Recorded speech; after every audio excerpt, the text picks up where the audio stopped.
Dental drill is a small, high-speed drill used during dental procedures, usually to remove decay and shape tooth structure prior to the insertion of a filling or crown.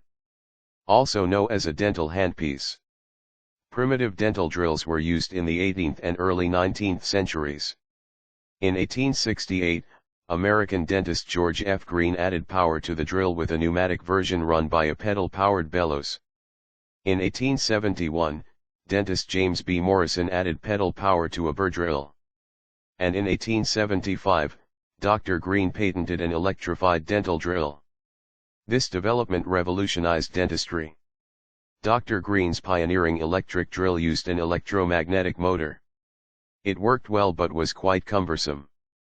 Just after the turn of the 20th century, most dentists' offices came to be wired for electricity. Plug-in electric drills were invented and became standard.